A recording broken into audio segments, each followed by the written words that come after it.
نماز وصل وہ ہے کہ جب حضرت علی علیہ السلام کے جسم میں تیر پیوست ہوتے تھے اور حضور پاک صلی اللہ علیہ وسلم فرماتے تھے کہ جب علی نماز میں ہوں تو نکال دینا، تو آپ علیہ السلام کو پتہ ہی نہیں چلتا تھا۔ یہ نماز وصل تھی۔ مرشد کا کام یہ ہوتا ہے کہ طالب مرید کو یہ تمام مقامات طے کرائے۔ ماشاء اللہ، سبحان اللہ سر، بڑی دلچسپ باتیں بتائی ہیں حضرت سمندری سرکار نے اصل نماز کے بارے میں، دل خوش ہو گیا۔ اچھا سر، میرا اگلا سوال علم الیقین، عین الیقین، حق الیقین کے بارے میں ہے۔ ان کے روحانی رازوں کے بارے میں حضرت سمندری سرکار رحمۃ اللہ علیہ نے کیا فرمایا ہے، اس پر بھی کچھ روشنی ڈالیں۔ جی سر۔ علم الیقین کا مطلب یا مقصد ہے علم پڑھنا اور اس کا مشاہدہ کرنا۔ اس کے بعد عین الیقین یعنی کہ آنکھوں سے دیکھنا۔ علم تو سبھی پڑھتے ہیں، جب مرشد کا دامن پکڑ لیں تو مرشد عین الیقین دکھاتے ہیں، یعنی کہ آنکھوں سے دیکھنا۔ عین آنکھوں کی طرف اشارہ ہے۔ جب مرشد عین الیقین کی آنکھوں کا پیوند کرتا ہے تو طالب مرید کو شب و روز مراقبہ اور غور و فکر کرنا پڑتا ہے، تو اس کو حق الیقین ہو جاتا ہے۔ حق الیقین اس چیز کو کہتے ہیں کہ اللہ تعالیٰ کو یقین کی آنکھ سے دیکھنا، یعنی کہ طالب کو تصدیق ہو جاتی ہے کہ واقعی خدا سمیع البصیر ہے۔ پھر اس کو پتہ چلتا ہے قرآن مجید میں اللہ تعالیٰ نے فرمایا ہے کہ اللہ تعالیٰ شہرک کے قریب ہے۔ یہ مقامات مرشد دکھاتا ہے۔ حضرت خواجہ معین الدین چشتی فرماتے ہیں کہ اگر مناظرہ کرنا ہو تو علم پر عبور رکھنے والے، جس کا نام ہے علم الیقین، علم الیقین سے مناظرہ کرنا چاہیے۔ اگر وہ لوگ علم الیقین سے غافل نہ ہوں تو ان کو عین الیقین دکھانا چاہیے۔ اگر عین الیقین سے بھی وہ لوگ قائل نہ ہوں تو حق الیقین سے ان کے ساتھ مناظرہ کرنا چاہیے۔ اگر حق الیقین سے بھی قائل نہ ہو تو مشاہدہ کرنا چاہیے، جس کا نام ہے مراقبہ۔ مراقبہ کر کے ان کو دکھانا چاہیے۔ یہ ہے حق الیقین۔ جب ان کے وجود رہیں گے اور ان پر خوف خدا طاری ہو جائے گا، پھر غیر مذہب اسلام کے دائرے میں شامل ہو سکتے ہیں۔ یہ فرمان تھا حضرت سمندری سرکار کا۔ سر سبحان اللہ، حقیقت حال بھی یہی ہے جو یقین کا فلسفہ حضرت سمندری سرکار رحمۃ اللہ علیہ نے دیا۔ یہ فلسفہ ہر صوفی بزرگ ولی کامل نے اپنے مریدین کو وہ دیتے آئے ہیں۔ اچھا سر، میرا اگلا سوال اسرائیل علیہ السلام سے ملاقات کے بارے میں ہے۔ یہ کیا روحانی معاملہ تھا، اس پر بھی سر کچھ لب کشائی فرمائیں۔ جی جناب۔ سمندری سرکار فرماتے ہیں کہ حسب دستور میں اپنے مراقبے میں رہا کرتا تھا۔ مرشد سرکار نے یہی فرمایا، جاؤ بیٹا اپنا وقت ضائع مت کرو، اللہ کی عبادت میں مصروف رہا کرو۔ میں سیدھا مزنگ روانہ ہوا، جہاں کہ میرا ایک دوست رہائش پذیر تھا جو کہ بہت با اخلاق اور مخلص تھا اور شفیق بھائی جیسا سلوک کرتا تھا۔ میں ان کے گھر گیا، دعا سلام کی۔ انہوں نے میری خلوت نشینی کے لیے ایک جگہ مخصوص کی ہوئی تھی جو کہ اوپر چھت پر بنی ہوئی تھی۔ میں اوپر جا کر اپنے مراقبے میں مشغول ہو گیا اور اسی اثنا میں میرے پاس ایک بلی آئی جس کا رنگ سیاہ تھا۔ میں اسے دیکھتا رہا، وہ مجھے دیکھتی رہی۔ دیکھتے ہی دیکھتے اس کا رنگ تبدیل ہو گیا اور میں یہی سوچتا رہا کہ میں اس وقت محو حیرت ہوں، ہو سکتا ہے کہ یہ میری آنکھوں کا دھوکہ ہو، مگر میں اسے بغور دیکھتا رہا۔ پھر اس کا رنگ سفید ہو گیا اور پھر دیکھتے ہی دیکھتے اس کا رنگ پھر تبدیل ہوا، جو کہ ڈبی دار تھا، یعنی دھبے سے پڑے ہوئے تھے اس پہ۔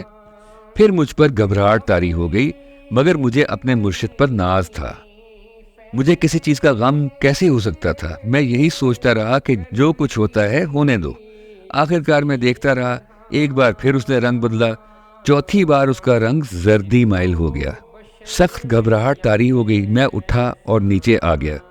جب گھر کے مکینوں نے مجھے دیکھا، میرا تمام جسم زرد ہلدی کی مانند تھا۔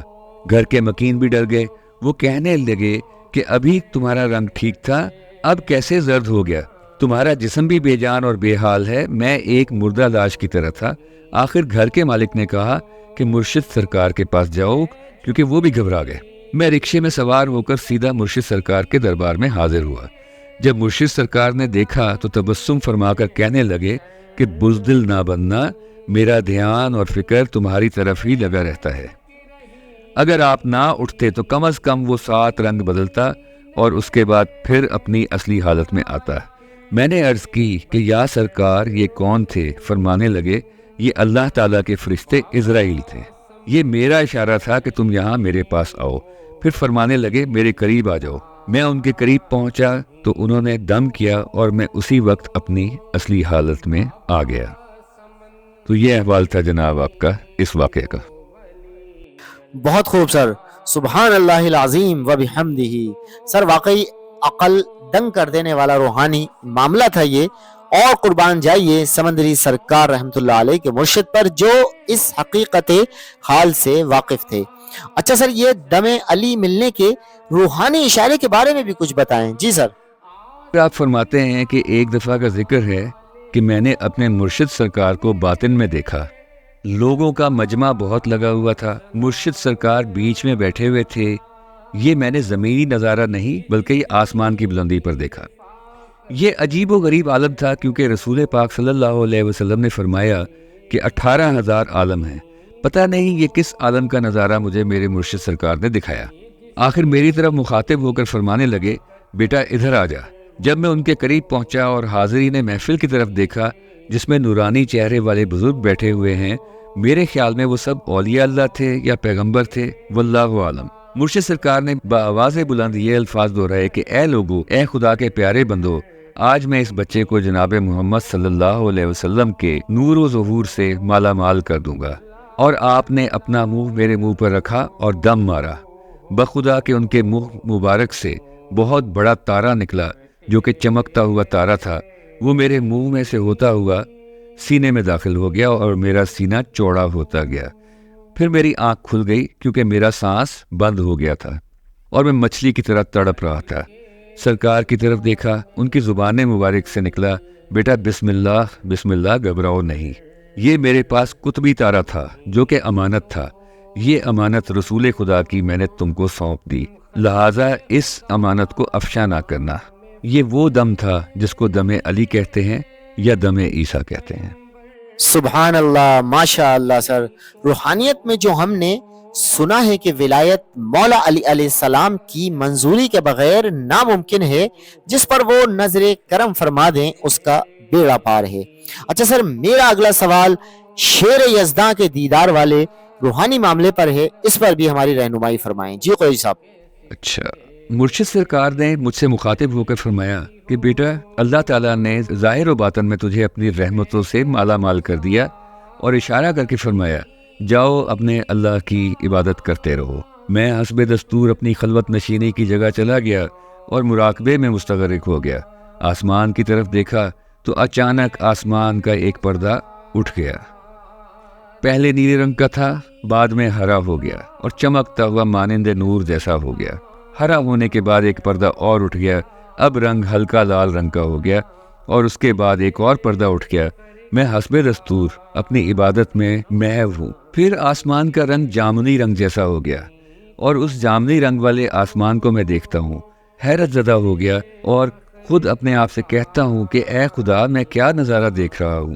یہ سب مرشد کی کرم نوازی تھی، ورنہ میں کس قابل تھا، اور میں اپنے ہوش و حواس کھو بیٹھا تھا، اس نظارے میں گم سم ہو بیٹھا۔ پھر میری نگاہوں کے سامنے ایک بہت بڑا شیر آ گیا جس کا رنگ بھی جامنی تھا، جامنی کی طرح تھا۔ اس کو دیکھ کر میں کافی حیرت زدہ ہو گیا۔ وہ دیکھتے ہی دیکھتے دوڑتے ہوئے آئے اور میرے سر کے اوپر سے گزر گئے۔ یہ نظارہ کم از کم 2-3 گھنٹے میں دیکھتا رہا۔ آخر میں اپنے مرشد سرکار کے پاس گیا، السلام علیکم کہا اور جواب وعلیکم السلام دیا انہوں نے۔ جب میں نے آپ کے چہرے مبارک کو دیکھا تو آپ نے تبسم فرمایا اور فرمانے لگے، بیٹا شیر یزداں دیکھا؟ یہ خدا کا شیر تھا جس کا نام علی مرتضیٰ ہے، گھبراؤ نہیں، یہ اللہ کی عنایت ہے جس کو جس طرح نواز دے۔ آخر آپ نے اپنے دست مبارک دعا کے لیے اٹھائے اور میرے حق میں دعا کی، اور دربار میں حاضر لوگوں سے مخاطب ہو کر کہا کہ جہاں کا دل ایک طرف اور دوسری طرف میرے اس بیٹے کا دل کافی ہے۔ سبحان اللہ، سبحان اللہ سر۔ حضرت سمندری سرکار رحمت اللہ علیہ حقیقت میں باکمال شخصیت اور روحانیت میں ایک بڑے مقام کے مالک ہیں۔ اچھا سر، میرا آخری سوال آپ سے مرشد کامل کیسے ملتا ہے، اس پر سمندری سرکار رحمت اللہ علیہ کا فرمان کیا ہے، اس پر بھی کچھ روشنی ڈالیں۔ جی سر۔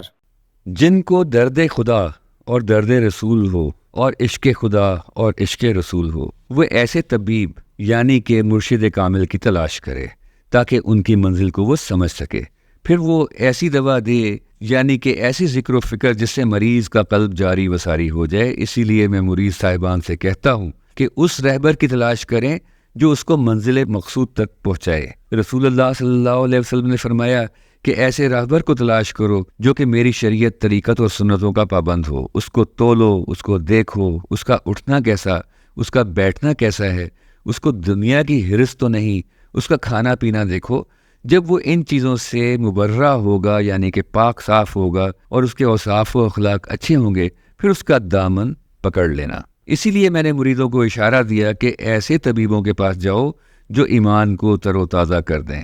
ایسے طبیبوں کے پاس مت جاؤ جو ایمان کو ضائع کریں، ہلاک کر دیں. مثلا آج کل کے نام نہاد پیر صاحب نکلے ہوتے ہیں اور جن کے لمبے لمبے جبے ہوتے ہیں، بھنگ پینا، چرس پینا اور شراب پینا ان کا کام. ایسے انسانوں کے پاس جانے سے ایمان ضائع ہوتا ہے، کیونکہ تم لوگ اس دنیا میں آئے ہو، کاروبار کرو، محنت مزدوری کرو، بال بچوں کو اچھے طریقے سے پالو، جیسا کہ رسول خدا صلی اللہ علیہ وسلم کا حکم ہے. میرے بھائیوں، پاک رزق حلال کمائی اور 5 وقت نماز پڑھنا اور ذکر و فکر کرنا، ان چیزوں سے ایمان تر و تازہ ہو جاتا ہے اور منزل مقصود تک پہنچ جاتا ہے. ان لوگوں کے پاس مت جاؤ جو بھنگ، چرس اور شراب پینے والے ہیں. ان کے پاس جانے سے ایمان متزلزل ہو جاتا ہے. قبروں پر بیٹھنا اور قبروں کی پرستش کرنا یہ رسول اللہ صلی اللہ علیہ وسلم کے حکم کے خلاف ہے.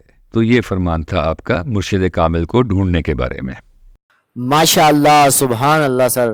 آپ نے حضرت سمندری سرکار رحمۃ اللہ علیہ کی زندگی کے ان چھپے ہوئے رازوں پر سے پردہ اٹھایا.